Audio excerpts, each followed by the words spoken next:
People in India have these systems like on their patios. They have these gas hose valves running through their windows into their kitchens, and they use the methane gas to run stoves, and they also have some very small water heaters that they can run off of methane.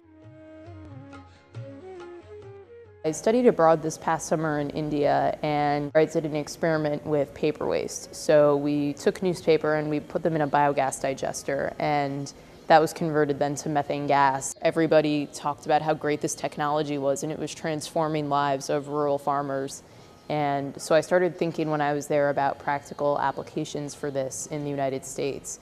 And I found that there were a lot of companies doing this with agricultural waste in rural settings, but nothing in an urban environment. It certainly is worthwhile because it could save the use of natural gas. It's a good replacement to use in stoves, ovens, any place where natural gas has an advantage.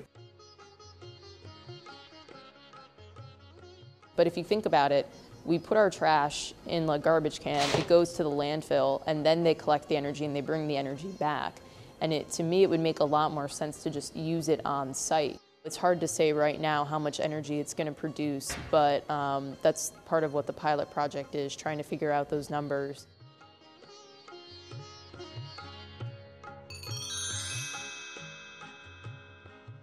The tank itself is actually at my aunt's house in Maryland, and all the other parts are currently in my apartment. I'm really just, for now, looking to install it somewhere, get data, and get feedback about how the system is run.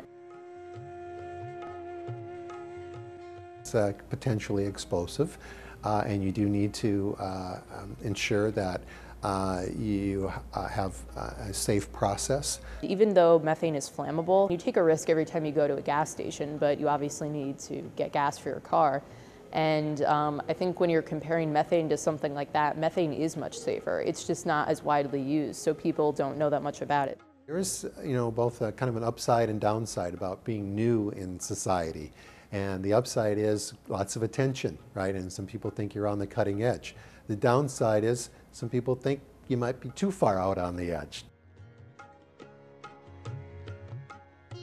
What I'm hoping to do is, over the next couple months, assemble a pilot project somewhere here in DC, and then from there hopefully expand to a few other businesses and large institutions that produce a lot of food waste. This is a huge growing trend, and I think what technology was to the 90s, environmentalism and green energy is going to be our generation's big thing.